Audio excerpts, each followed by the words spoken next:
Okay, this has this. I had this thought the other day. Hit me. Thought hit me the other day about right here. So yeah. But okay, we were one of my friends and I were just randomly discussing psychics in the future and such, and they said that psychics could not exist because the future is not fixed. Um, and so we were passing the science room when they said this, and I remembered something we learned in science, the string theory. Everything is connected by an invisible set of strings that um, just control everything, keep time and space in order and such.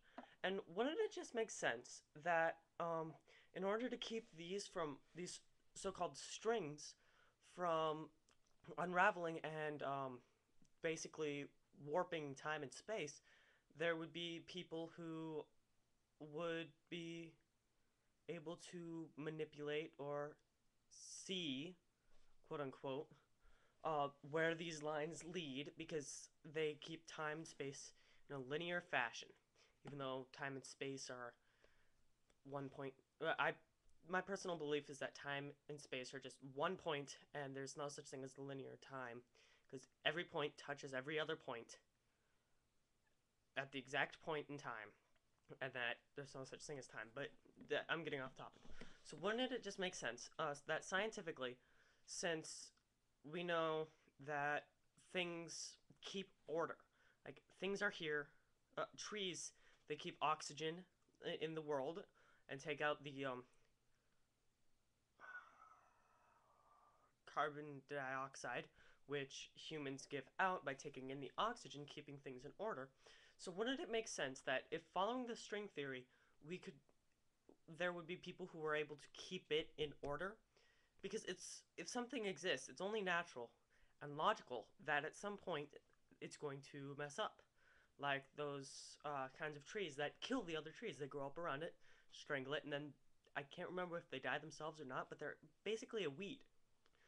So these people, wouldn't they be perceived as sorcerers or psychics or some blessed people? Like, and it explains so much if you think about it. There's Joan of Arc. She saw those things, right, and heard voices and such. Well, what if she was one of these people who could touch these strings, feel the strings, or hear the vibrations through these strings that are unable to be heard physically, only connected to the mind, since how the theory goes. And it since and she did not know, so it drove her mad. Correct? If I'm not correct, I really haven't studied much about Joan of Arc. I just know that she was accused of being a witch and accused of being a saint and all this stuff. But if you think about it, there should be a group like nobody. Maybe there might be a few people who completely control it, completely understand it, and those people we would call gods. So that scientifically, right there, God, right? And then there's the people who not one thing does everything that the universe needs.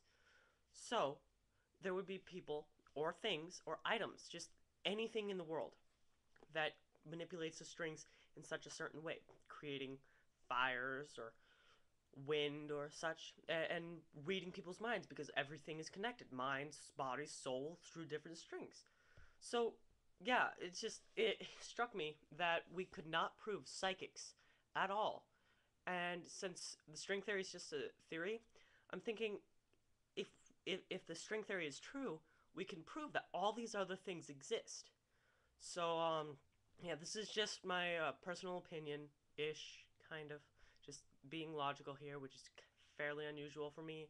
But if any of you think otherwise or have some comments about this, comments down below. And please keep it polite, kind, etc. And please, someone send me links about information about Joan of Arc, because now that's got me wondering. So I'm gonna might end up looking Joan of Arc up later. But if you think about it, it proves a lot of things. So just something to think about. And yeah, so have a nice day.